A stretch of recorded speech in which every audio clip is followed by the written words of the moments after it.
I was loading soil samples into the back of the state-issued tractor when I heard heels clicking on my driveway, and I already knew my quiet Saturday morning was about to get interesting. "Excuse me, you there?" The voice was shrill and commanding, the kind that makes you want to pretend you didn't hear it. I turned around to see a woman in her late 40s marching toward me with a manila folder clutched against her chest like a shield. Her blonde hair was cut in that particular style that screams, "I want to speak to the manager," and her face was already flushed with what I assumed was preemptive indignation. "Can I help you?" I asked, setting down the cooler of soil samples I had been securing. "I'm Patricia Henderson, president of the Riverside Meadows Homeowners Association," she announced, as if this title carried the weight of a federal judgeship. "And I need to discuss your community obligations." I wiped my hands on my jeans and tried to keep my expression neutral. "My name is Zachary Norton, and I had moved into this subdivision in Cedar Rapids, Iowa, exactly 4 months ago. The house was perfect for what I needed. A modest 2-story with a large garage, and most importantly, a spacious driveway where I could park the equipment I used for my job with the Iowa State Agriculture Department. I worked as a soil conservation specialist, which meant I spent most of my time traveling to farms across eastern Iowa, collecting samples and helping farmers optimize their land management practices. "What kind of obligations?" I asked, though I had a sinking feeling I knew where this was going. Patricia's eyes gleamed with the particular excitement of someone who loves enforcing rules. "As you may know, we have our annual fall cleanup event next Saturday. Every homeowner is expected to contribute to the beautification of our community."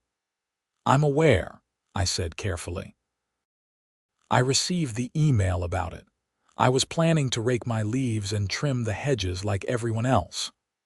"That's not sufficient," Patricia said, opening her folder and pulling out a printed document. "According to Section 12, Subsection B of our HOA bylaws, homeowners with specialized equipment are expected to make that equipment available for community use during association events." I stared at her, trying to process what she was suggesting. "You want me to loan out my equipment?" "Not just loan," she corrected, her smile sharp. "We expect you to operate the tractor to help clear the common areas, fallen branches from the storm last week, debris that needs hauling, that sort of thing. Several of our residents are elderly, and they simply cannot manage the heavy work themselves." "Mrs. Henderson," I began, trying to keep my voice even, "this tractor doesn't belong to me. It's state property. I can't just use it for personal projects or community events." Her face hardened. "Mr. Norton, when you purchased a home in Riverside Meadows, you agreed to abide by our community standards. The tractor is parked at your residence, which makes it available for community use. It's really quite simple." "It's really quite illegal," I countered. "This equipment belongs to the Iowa State Agriculture Department. I'm only authorized to use it for official state business. Using it for anything else could cost me my job and potentially result in criminal charges for misuse of state property." Patricia's expression shifted from stern to suspicious. "I find that hard to believe. If the state trusts you with such expensive equipment, surely they would approve of you using it to help your community. It reflects well on them, doesn't it?" "That's not how it works," I said, feeling my patience starting to fray. "The equipment is assigned to me for specific tasks related to soil conservation and agricultural research. There are logs, GPS tracking, fuel consumption reports, all of it monitored. I can't just take a joyride or use it to move mulch around a subdivision." "I see," Patricia said, her voice dripping with disdain. "You're one of those people who hides behind bureaucracy to avoid helping their neighbors. How disappointing." I took a deep breath, reminding myself that losing my temper would only make things worse. "Mrs. Henderson, I'm happy to help with the cleanup using my own tools. I have a wheelbarrow, rakes, a chainsaw for small branches. I can volunteer my time and labor. But I cannot and will not use state property for this. The HOA board will be hearing about this," she snapped, closing her folder with an aggressive flourish. "We have ways of dealing with uncooperative residents." She turned on her heel and marched back down my driveway, her heels making angry little taps on the concrete. I watched her go, a knot of dread forming in my stomach. I had heard stories about HOAs with too much power and too little oversight, but I had hoped Riverside Meadows would be different. The neighborhood had seemed quiet and reasonable when I bought the house. The HOA fees were modest, the rules seemed straightforward, and my neighbors had been friendly enough in the brief interactions I had had with them. That evening, I called my supervisor at the agriculture department, a gruff but fair man named Tom Carlson. I explained the situation, half expecting him to laugh it off. "She actually demanded you use state equipment for a neighborhood cleanup." Tom's voice was incredulous. "Word for word," I confirmed. "I told her it was impossible, but she didn't seem to care about the reasons why." "Zach, you did the right thing," Tom said firmly. "Under no circumstances can you use that tractor for anything other than your assigned duties. The liability alone would be a nightmare, never mind the legal implications. If she pushes this, you let me know immediately. We've dealt with situations like this before, and the state has lawyers who can clarify things for her if necessary." "I'm hoping it doesn't come to that," I said. "Maybe once she talks to the board, they'll understand." Tom made a skeptical noise. "In my experience, people like that don't back down easily. Document everything. Save emails, take notes of conversations, cover yourself." I promised I would and hung up feeling slightly better but still uneasy. I spent the rest of the weekend trying not to think about it, focusing instead on preparing for a series of site visits I had scheduled for the following week. Monday through Thursday, I was out in the field, meeting with farmers in Jones and Jackson counties, collecting samples, and providing recommendations for erosion control and nutrient management. When I returned home Thursday evening, I found a certified letter waiting for me in the mailbox. My stomach dropped as I tore it open. The letter was from the Riverside Meadows HOA board, written in formal, almost legal-sounding language. It informed me that I was in violation of the Community Cooperation Clause, and that failure to provide my tractor for the fall cleanup event would result in a fine of $500 per day until compliance was achieved. Furthermore, the letter stated that continued refusal could lead to a lien being placed on my property. I read the letter 3 times, my disbelief growing with each pass. They were actually threatening to fine me and potentially put a lien on my house because I wouldn't let them use equipment that didn't belong to me. It was absurd, but the letter's formal tone made it clear they were serious. Friday morning, I took the letter to the office and showed it to Tom. His face turned red as he read it. "This is insane," he muttered. "They can't fine you for not providing state property. That's not how property ownership works. That's not how anything works." "What should I do?" I asked. "The cleanup is tomorrow." Tom pulled out his phone and made a call. "I'm getting legal involved," he said. "This needs to be shut down now before it escalates further." Within an hour, I was on a conference call with Tom and Sarah Martinez, one of the staff attorneys for the Iowa Department of Agriculture and Land Stewardship. I explained the entire situation while she took notes. "This is fairly straightforward," Sarah said once I finished. "The HOA has no authority to compel you to use state property for their event. Their bylaws, no matter how they are worded, cannot supersede state law or force you to misuse government resources. I'm going to draft a cease and desist letter that makes our position very clear." "How quickly can you get that to them?" Tom asked. "I can have it done by end of business today," Sarah replied. "We'll send it certified mail and email it to their board president. If they proceed with trying to find Mr. Norton or place a lien on his property, we'll pursue legal action against the HOA for harassment and attempted coercion." I felt a wave of relief wash over me. "Thank you. I really appreciate this." "Don't thank me yet," Sarah said with a slight laugh. "People who are used to getting their way don't always respond well to being told no, even by the state. Be prepared for this to get messy before it gets better." She was more right than I could have imagined. Saturday morning arrived, and I made a point of being visible while I worked on my own property. I raked leaves, trimmed bushes, and generally made myself look like a productive member of the community. Several neighbors waved as they passed by, heading toward the common areas where the cleanup was organized. I waved back, noting that most of them seemed friendly enough. Whatever Patricia had told the board apparently hadn't turned the entire neighborhood against me. Around 10 in the morning, I heard a vehicle pull into my driveway. I looked up from the flower bed I was weeding to see a white SUV with HOA official vehicle emblazoned on the side. Patricia emerged from the driver's seat, followed by two other people I didn't recognize: a thin man in his 60s wearing a polo shirt and khakis, and a heavy-set woman with gray hair and a stern expression. "Mr. Norton," Patricia called out, her voice carrying across my front yard. "We need to speak with you." I stood up, brushing dirt from my knees, and walked over to meet them. "What can I do for you?"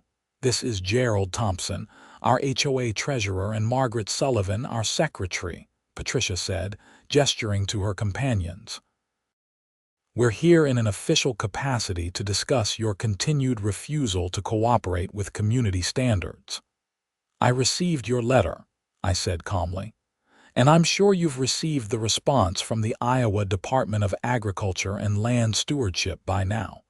Patricia's face tightened. "We received a very aggressive and threatening letter from a state attorney, yes. We find it appalling that you would involve government lawyers in a simple community matter.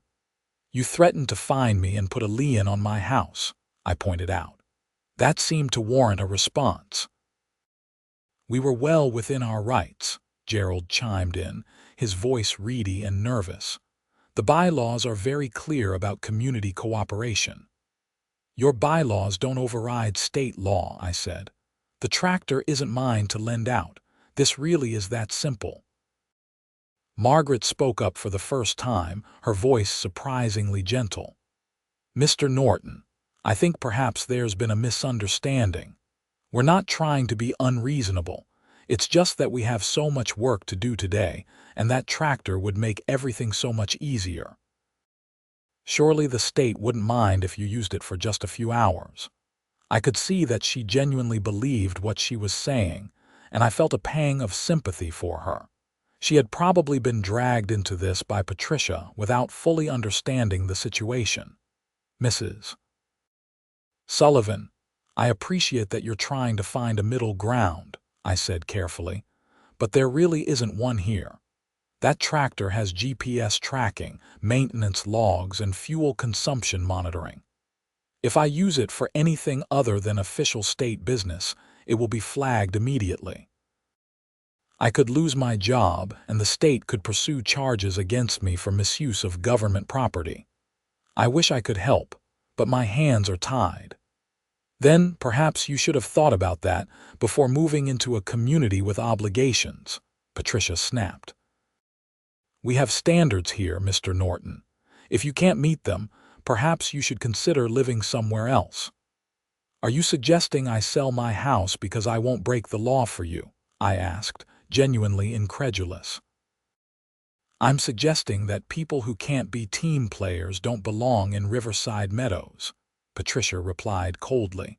Gerald cleared his throat.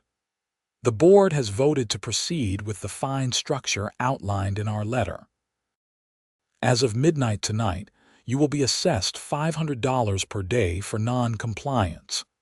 You can't fine me for not providing equipment I don't own, I said, fighting to keep my voice level.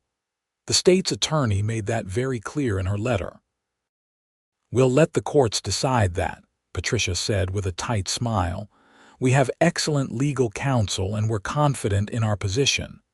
They turned to leave, but I called after them. Mrs. Sullivan, Mr. Thompson, are you sure you want to do this? You're going to end up wasting HOA funds on a legal battle you can't win. That money comes from your neighbor's dues. Margaret hesitated, glancing at Patricia uncertainly, but Gerald just shook his head and followed Patricia back to the SUV. They drove away, leaving me standing in my driveway with a bad feeling in my gut. I immediately called Sarah Martinez and left her a voicemail explaining what had just happened. She called me back within 20 minutes. They're actually going to try to fine you. She sounded more amused than concerned. Okay then, we'll file for an injunction Monday morning. In the meantime, document everything. If they send you a bill, don't pay it. Forward all communication to me. Should I be worried about them actually putting a lien on my house? I asked. They can try, Sarah said, but it won't stand. Liens have to be for legitimate debts. A made-up fine for not providing property you don't own isn't a legitimate debt. If they file a lien, we'll have it removed and added to the list of actions we're taking against them. Monday morning, I went to work expecting the situation to start resolving itself through proper legal channels. Instead, it got significantly worse. I arrived at the office to find Tom waiting for me with a troubled expression. We've got a problem, he said without preamble.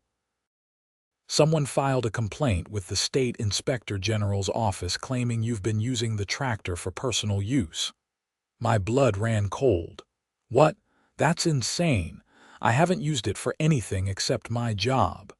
I know that, Tom said, and the GPS logs will prove it. But we still have to go through the investigation process. It's standard procedure when a complaint is filed. Let me guess, I said bitterly. Patricia Henderson filed the complaint. The complaint was anonymous, Tom replied, but the timing is pretty suspicious. The Inspector General's office will want to interview you and review all your equipment logs for the past 6 months. It's mostly just paperwork, but it's going to be a pain. I spent the next 2 hours in a conference room with an investigator named David Chen, going through every trip I had made with the tractor, every site visit, every fuel receipt. The GPS data backed up everything I said, showing that the tractor had only been driven to and from work sites, never for personal errands or non-work activities. This looks pretty clear-cut, David said after reviewing everything. Your usage is completely within guidelines. I don't see any issues here. So the complaint was baseless, I asked. The complaint was filed by someone who either misunderstood the situation or deliberately made false accusations, David said carefully. If it's the latter, that's a serious matter. Filing a false complaint with a state agency can result in legal consequences. It was filed by someone from my HOA, I said. They're trying to pressure me into letting them use the tractor for neighborhood projects. David's eyebrows rose. That's a bold strategy, not a smart one, but bold. I'll include that context in my report. Once the investigation is formally closed, which should be within a week, you'll receive documentation clearing you of any wrongdoing. You might want to give that documentation to whoever is harassing you. When I got home that evening, I found another letter from the HOA. This one informed me that I now owed $1,500 in fines, 3 days at $500 per day, and that failure to pay within 14 days would result in legal action. I scanned the letter and emailed it to Sarah Martinez with a note explaining the false complaint that had been filed against me with the state. Her response came within minutes. "This is harassment. We're accelerating our timeline. Expect paperwork tomorrow." Tuesday morning, I woke up to find that someone had spray-painted "selfish" across my driveway in large red letters. I stood there in my pajamas and bare feet, staring at the vandalism and trying to control the anger bubbling up inside me. My neighbors on both sides came out to see what happened, both expressing shock and sympathy. "That's terrible," said Jim Morrison, the retired teacher who lived to my left. "Who would do something like this?" "I have a pretty good idea," I muttered, pulling out my phone to take photos. "Did either of you see or hear anything last night?" Both Jim and my other neighbor, a young woman named Rachel Park, shook their heads. "I'm a heavy sleeper," Rachel said apologetically. "I didn't hear a thing." I called the Cedar Rapids Police Department and filed a report. An officer arrived within half an hour, took my statement, and photographed the vandalism. When I explained the ongoing conflict with the HOA, he nodded knowingly. "We've had issues with that HOA before," Officer Daniels said. "Nothing quite like this, but they've been aggressive with code enforcement in the past. Do you have any security cameras?" "Not yet," I admitted, "but I'm going to install some today." "Good idea. In the meantime, we'll patrol the area more frequently.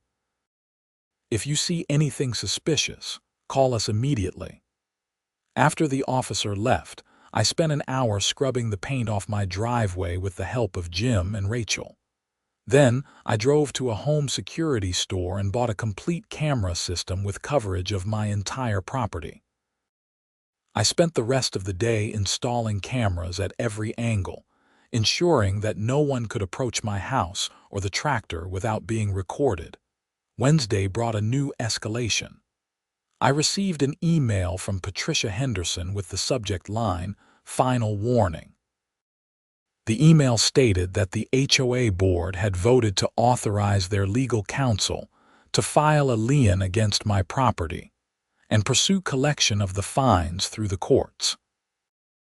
It also informed me that I was being summoned to a special board hearing on Friday evening to answer for my continued defiance of community standards. I forwarded the email to Sarah Martinez, who responded with one word: "Perfect." Thursday afternoon, I received a packet of legal documents via courier. Sarah had filed a lawsuit on behalf of the state of Iowa against the Riverside Meadows HOA, Patricia Henderson in her capacity as board president, and the HOA's management company.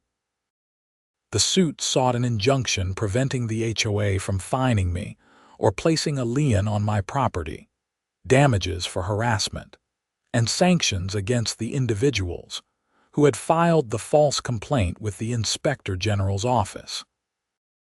The documents also included a cease and desist order, temporarily preventing the HOA from taking any action against me pending a hearing. The hearing was scheduled for the following Thursday in Lynn County District Court. I felt a grim satisfaction reading through the paperwork. Sarah hadn't been kidding about accelerating the timeline. She had put together a comprehensive case in less than a week, complete with evidence of the HOA's threats, copies of all correspondence, and statements from Tom and the Inspector General's investigator. Friday evening, I showed up at the HOA board meeting as requested. The meeting was held in the community center, a modest building near the subdivision's entrance. About 20 residents were in attendance, along with the 5 board members: Patricia, Gerald, Margaret, and 2 others I hadn't met before. Patricia called the meeting to order and immediately launched into a prepared statement about my refusal to participate in community life and my selfish hoarding of resources. She painted me as a problem resident who thought he was above the rules and who had threatened the HOA with frivolous lawsuits. When she finally allowed me to speak, I stood and addressed the room calmly. Everything Mrs. Henderson just said is either misleading or outright false. I'm happy to participate in community events and have volunteered my time and personal equipment. What I cannot and will not do is use state property that doesn't belong to me for purposes it's not authorized for. The tractor parked in my driveway is owned by the Iowa Department of Agriculture and Land Stewardship. Using it for anything other than official state business would be illegal and could cost me my job. That's just an excuse, Patricia interjected. If the state really cared, they wouldn't let you park it at your home. The state allows me to park it at my home because I travel directly to field sites from my residence, I explained. It's more efficient than driving to the office first. But that doesn't change the fact that it's state property with strict usage guidelines. One of the other board members, a man in his 50s with gray hair and glasses, spoke up. I'm Richard Cross, the vice president. Mr. Norton, I'm confused about something. Why can't you just ask your supervisor for permission? Wouldn't the state want to support community service?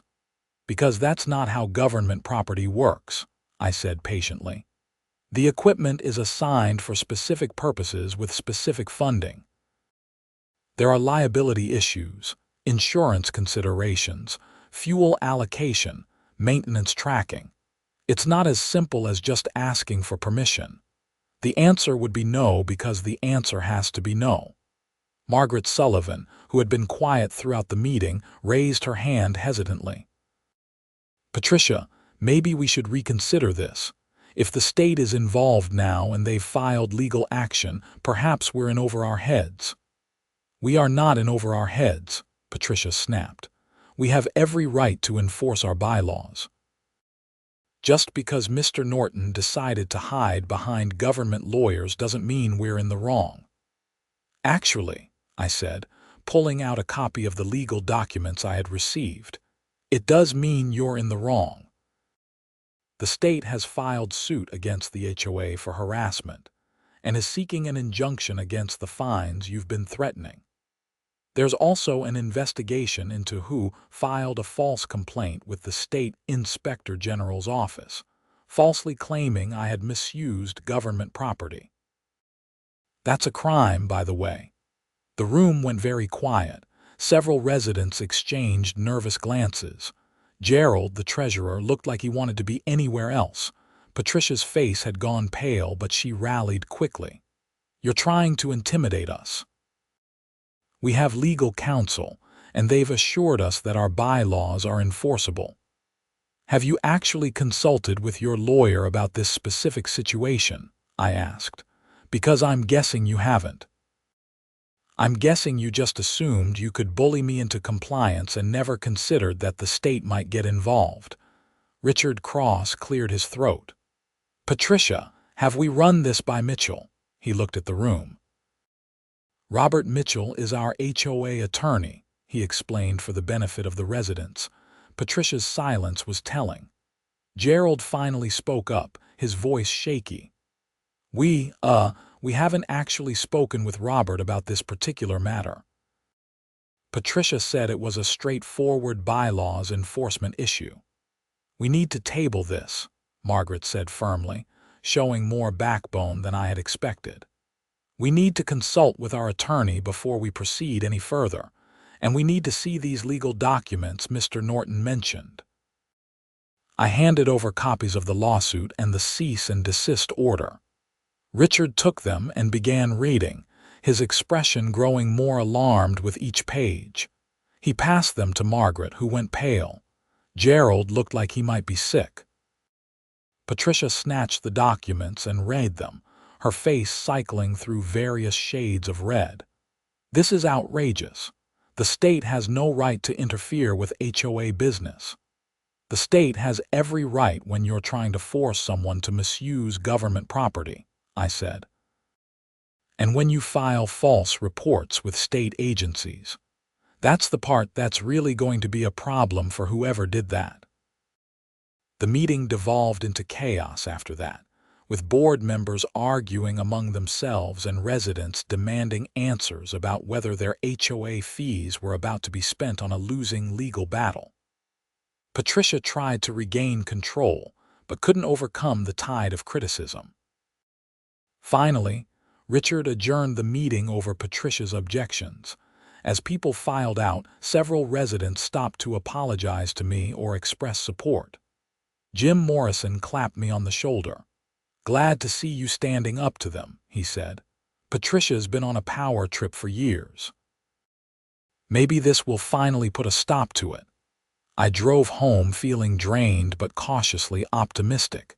Maybe the board would come to their senses now that they understood the severity of the situation. Maybe Patricia would back down and this whole nightmare would end. I should have known better. Saturday morning, I woke up to find that someone had slashed all 4 tires on my personal truck. My security cameras had captured everything.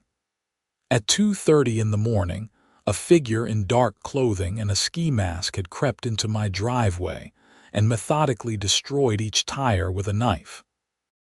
The footage was grainy due to the darkness, but the build and height looked consistent with Patricia Henderson. I called the police again, this time with hard evidence. Officer Daniels returned, along with a detective named Lisa Warner. They reviewed the footage carefully. "We can't make a positive identification from this," Detective Warner said, "but we can use it as part of a pattern of harassment. Combined with the spray paint incident and the threatening letters, we have grounds to open a formal investigation." "The person in the video looks like it could be Patricia Henderson," I said. "Similar height and build." "Could be isn't enough for an arrest," Detective Warner replied, "but it's enough for us to have a conversation with her. Do you know where she lives?" I provided Patricia's address, which was only 3 streets over from mine. The detective made notes and promised to follow up. After they left, I called my insurance company and arranged for a tow truck to take my vehicle to a shop for new tires. Tom called me an hour later. "I heard about your tires. This is getting out of hand." "Tell me about it," I said wearily. "The police are investigating, but I don't know if they'll be able to prove anything." "Sarah wants to add the vandalism to the lawsuit," Tom said. "She thinks it strengthens the harassment case." Also, the Inspector General's office completed their investigation. "You're completely cleared, and they've determined that the complaint was definitely false. They're referring the matter to law enforcement for potential charges." That afternoon, while I was stuck at home waiting for a rental car, I saw a Cedar Rapids police cruiser pull up to Patricia's house. Detective Warner and another officer spent about 45 minutes inside. I watched from my living room window, wondering what was being said. An hour after the police left Patricia's house, my phone rang. It was an unknown number, but I answered anyway. "You've destroyed my life." Patricia's voice was shrill and hysterical. "The police just interrogated me like I'm some kind of criminal. They threatened to arrest me, Mrs. Henderson.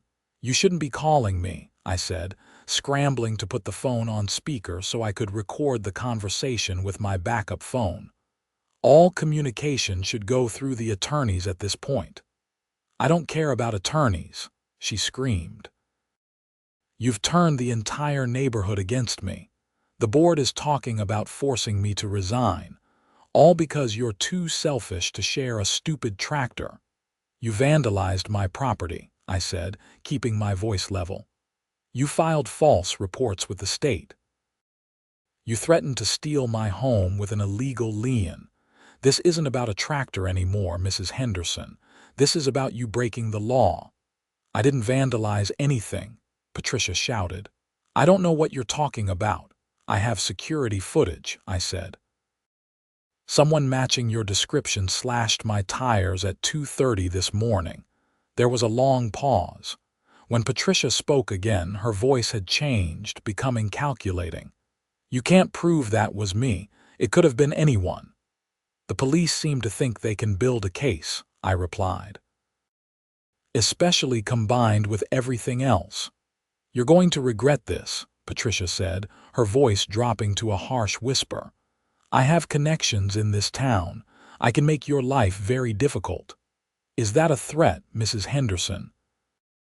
Because I'm recording this conversation, and threatening someone who's already filed a harassment suit against you is probably not the smartest move. I heard a sharp intake of breath. Then the line went dead. I immediately saved the recording and emailed it to both Detective Warner and Sarah Martinez with a note explaining the context. Sarah called me within minutes. Please tell me you're joking about this call. I wish I were, I said. She called from her personal cell. I have the number and the recording. This woman is either incredibly stupid or having some kind of breakdown, Sarah said. Either way, she just handed us a gift. I'm sending this to the detective and including it in our motion for sanctions. How are you holding up? I've been better, I admitted. I just wanted to live in a quiet neighborhood and do my job. I don't understand how it got this crazy. Some people can't handle being told no, Sarah said, especially when they're used to having authority over others. She probably thought she could bully you into compliance, and when that didn't work, she just doubled down instead of backing off. It happens more than you'd think. Monday morning, things came to a head. I was at the office reviewing data from a recent field study when Tom came to find me with a strange expression on his face. The Cedar Rapids Police Department just called, he said. Patricia Henderson was arrested this morning. I sat up straight. For what? Multiple charges. Criminal mischief for the vandalism, filing a false report regarding the Inspector General complaint, and stalking and harassment. Apparently, after she called you on Saturday, she drove past your house 17 times over the weekend. Your security cameras caught all of it. I noticed a white SUV going by a lot, I said, but I didn't realize it was that many times. Detective Warner said the pattern was obsessive. Combined with the phone call and the evidence from the vandalism, they had enough to make an arrest. She's being arraigned this afternoon. I felt a strange mixture of relief and discomfort. I hadn't wanted things to go this far. I had just wanted to be left alone to do my job. But Patricia had made choice after choice that escalated the situation, and now she was facing the consequences. The news spread through Riverside Meadows like wildfire. By Tuesday, everyone knew that the HOA president had been arrested. An emergency board meeting was called, and Patricia was unanimously voted out of her position. Richard Cross assumed the role of interim president. On Wednesday, I received a call from Richard. Mr. Norton, I want to apologize on behalf of the board, he said, sounding genuinely contrite. We should have listened when you explained the situation with the tractor. We should have reined Patricia in before things got out of hand. Instead, some of us just went along with her because it was easier than pushing back. I appreciate the apology, I said. What happens now with the lawsuit? Our attorney has advised us to settle, Richard said. The HOA's insurance will cover most of it, but we're also going to issue a formal apology and revise our bylaws to prevent anything like this from happening again. We'd like to meet with you and the state's attorney to work out the details. The settlement meeting took place the following week at the offices of the HOA's attorney, Robert Mitchell. Mitchell was a professional man in his early 60s who looked deeply embarrassed about the whole situation. I want to be clear, he said as we all sat down around a conference table, that if Patricia had consulted me before taking any action, I would have told her in no uncertain terms that her interpretation of the bylaws was completely wrong. The HOA cannot compel a resident to provide property they don't own for HOA use. That's simply not within our authority. Sarah Martinez nodded. That's been our position from the start. This entire situation could have been avoided with a simple phone call to verify the facts.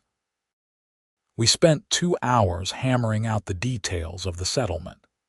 The HOA agreed to pay $30,000 to cover the state's legal fees and my personal expenses, including the vandalism damage. They issued a formal written apology and agreed to amend their bylaws to clarify that residents could not be required to provide equipment or property not owned by them for HOA use. Additionally, the board agreed to implement better oversight procedures to prevent any one board member from taking unauthorized actions in the HOA's name. In return, the state agreed to drop the lawsuit and the request for sanctions, though Sarah made it clear that Patricia's criminal charges were a separate matter and would proceed regardless of the settlement. Patricia Henderson's criminal case wound its way through the court system over the following months. I had to testify at her trial, which was an uncomfortable experience. She sat at the defense table looking diminished and angry, her attorney trying to argue that she had been under extreme stress and had made poor decisions. The jury didn't buy it. They convicted her on all counts after deliberating for less than 3 hours. The judge sentenced her to 2 years probation, 200 hours of community service, mandatory anger management counseling, and restitution for the damage to my property. She was also ordered to stay at least 500 feet away from me at all times. The sentencing hearing was the last time I saw Patricia Henderson in person. She moved out of Riverside Meadows 2 weeks later, selling her house and leaving town entirely. I heard through the neighborhood grapevine that she had moved to Arizona to live with her sister. Life in Riverside Meadows gradually returned to normal. Richard Cross proved to be a reasonable and level-headed HOA president. He organized a community meeting where he apologized again for the board's handling of the situation and promised to run a transparent and fair administration. The residents appreciated his honesty, and the neighborhood actually became friendlier and more cohesive in the aftermath of the drama. Jim Morrison told me that several residents had been afraid to push back against Patricia's increasingly aggressive enforcement of minor rule violations, and my refusal to back down had freed everyone else to speak up about the toxic atmosphere she had created. I continued my work with the Iowa State Agriculture Department without further incident. The tractor remained parked in my driveway when I wasn't using it for field work, and nobody ever asked to borrow it again. Tom Carlson joked that I should put a sign on it that said, "State property, ask me how I know," but I declined. About 6 months after everything was resolved, I was loading equipment into the tractor on a Saturday morning when Rachel Park, my neighbor, walked over with a plate of cookies. "I made too many," she said with a smile, "and I thought you might like some. Chocolate chip." "Thanks," I said, accepting the plate. "These smell amazing." "I also wanted to say thank you," Rachel said. "I know the whole thing with Patricia was awful for you, but I think it was good for the neighborhood in the long run. We have a real community now instead of just a bunch of people living near each other and being afraid of the HOA. Richard has been doing a great job, and people actually want to participate in events now because they're fun instead of mandatory." "I'm glad something good came out of it," I said, "though I could have done without the death threats and vandalism." Rachel laughed. "Fair point. But hey, at least you have excellent security cameras now. Jim told me your system is better than most businesses have." "That's true," I admitted. Silver linings. As Rachel headed back to her house, I reflected on how strange the whole experience had been. I had moved to Riverside Meadows looking for a quiet place to live, while I did important work helping Iowa's farmers manage their land sustainably. Instead, I had found myself at the center of a conflict that had ended with arrests, lawsuits, and a complete restructuring of the HOA. But as I looked around at the neighborhood, at Jim washing his car while chatting with another neighbor, at kids riding bikes in the street, at the genuine sense of community that had developed, I realized that maybe it had all been worth it. Sometimes standing up to unreasonable people, even when it's difficult and uncomfortable, is necessary for everyone's benefit. The state tractor sat in my driveway, its green paint gleaming in the morning sun, still doing exactly what it was supposed to do, helping me serve the people of Iowa by protecting and improving agricultural land. It had never been meant for moving mulch or clearing fallen branches in a subdivision, and I was proud that I had stood my ground on that point even when it would have been easier to give in. My phone buzzed with a message from Tom. Field visit to Worth County tomorrow, heading out at 6 a.m. Don't be late. I smiled and typed back a confirmation. This was the job I loved, the work that mattered. The HOA drama was behind me. Patricia Henderson was someone else's problem now, and life was finally getting back to normal. That evening, there was a knock at my door. I opened it to find Richard Cross standing on my porch with an envelope. "Sorry to bother you," he said. "I wanted to deliver this in person." I opened the envelope to find a formal letter from the HOA board. It read, "Dear Mr. Norton, on behalf of the Riverside Meadows Homeowners Association, we would like to officially recognize your contributions to our community. Your commitment to ethical conduct and your patience during a difficult period have set an example for all residents. We are grateful for your continued membership in our community and look forward to many years of positive collaboration. Sincerely, the Riverside Meadows HOA Board of Directors." "This is nice," I said, genuinely touched. "Thank you. It's the least we could do," Richard said. "We also wanted to let you know that we've established a new policy. Any major enforcement action or fine has to be approved by a vote of the full board, not just the president. And we're bringing in a management company to handle day-to-day operations so that no single person has too much control. We learned our lesson about what happens when power goes unchecked. Those sound like good changes," I said. "I hope they work out." "So do I," Richard replied. "We're also planning a neighborhood barbecue next month. No mandatory participation, no equipment requirements, just food and conversation. I hope you'll come." "I'll be there," I promised. After Richard left, I sat in my living room and thought about how unpredictable life could be. 6 months ago, I had been dealing with vandalism, threats, and legal battles. Now I had a letter of recognition from the same organization that had tried to fine me thousands of dollars for not providing property I didn't own. The whole situation had taught me several important lessons.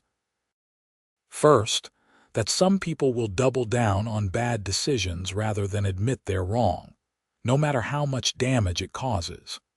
Second, that having proper documentation and evidence is crucial when dealing with unreasonable people. Third, that institutions and organizations are only as good as the people running them, and bad leadership can poison even the most well-intentioned community groups. But I had also learned that most people are reasonable when given the facts, that standing up for yourself is worth the temporary discomfort, and that communities can heal and improve when toxic elements are removed. The Iowa State Agriculture Department tractor sat in my driveway, a reminder of the whole saga. It would never haul mulch for a neighborhood cleanup, never clear branches from a storm in a subdivision common area, never be used for anything except its designated purpose of supporting agricultural conservation in Iowa. And that was exactly as it should be. I spent that evening updating my equipment logs and preparing for the next day's field work. There were farmers in Worth County waiting for my expertise, soil samples to collect, conservation plans to develop. The real work continued, the work that mattered, the work that helped people and protected the land. Patricia Henderson had thought that having authority as HOA president meant she could compel anyone to do anything she wanted. She had learned, the hard way, that authority has limits and that those limits are enforced by law. Her life had been dramatically altered by her choices, by her refusal to accept a simple, reasonable explanation, by her decision to escalate rather than back down. I didn't take any pleasure in her conviction or her exile from the community. I had never wanted her to be arrested or prosecuted. I had just wanted to be left alone to do my job. But she had made her choices, and choices have consequences. As I climbed into bed that night, I felt truly at peace for the first time in months. The legal battles were over. The harassment had stopped. My property was secure. My job was safe. My neighbors were friendly. The community was healing. The state tractor would be there in the morning, ready for another day of actual agricultural work. It would take me to farms where I would help real people solve real problems. It would serve its intended purpose with dignity and efficiency. And it would never, ever be used for an HOA fall cleanup. That was a victory worth celebrating, even if it had come at a higher cost than I ever could have imagined. Sometimes doing the right thing is expensive, uncomfortable, and difficult. But it's still the right thing, and in the end, that's what matters. I closed my eyes and drifted off to sleep, confident that tomorrow would be better than yesterday, that the work I did made a difference, and that standing up to bullies, whether they wear ski masks or carry HOA bylaws, is always worth the effort. The story of the HOA president who demanded a state tractor for her fall cleanup had become neighborhood legend, a cautionary tale about the dangers of unchecked authority and the importance of understanding property rights. Kids in Riverside Meadows would probably grow up hearing about crazy Patricia Henderson and the time she tried to steal a government tractor. But for me, it was just another chapter in life, one that had taught me valuable lessons and ultimately made me stronger. I had faced down threats, vandalism, and legal intimidation, and I had won by simply standing firm on a basic principle. You can't use property that doesn't belong to you, no matter how much someone insists you should. The morning sun would rise on Riverside Meadows, on Cedar Rapids, on the fields and farms of Iowa that I was privileged to serve. The state tractor would fire up with its distinctive diesel rumble, and I would drive it to where it was meant to go, doing what it was meant to do. And Patricia Henderson would be somewhere far away, hopefully learning from her mistakes, hopefully becoming a better person. I wished her well, despite everything. Carrying anger and resentment would only hurt me, not her. Life moved forward as it always does. The seasons changed, the work continued, and Riverside Meadows thrived under new leadership that understood the difference between community service and community tyranny. In the end, the story was simple. Someone tried to take something that wasn't theirs, refused to accept no for an answer, and paid the price for that refusal. The state of Iowa had protected its property and its employee. Justice had been served. The community had learned and grown. And I had a really good security camera system and a healthy respect for the importance of documentation, which would serve me well for the rest of my life. The tractor sat in my driveway, faithful and ready, a symbol of both the conflict that had been and the work that continued. It belonged to the people of Iowa, and it would serve them well for years to come, just as it was meant to. That was enough. That was everything.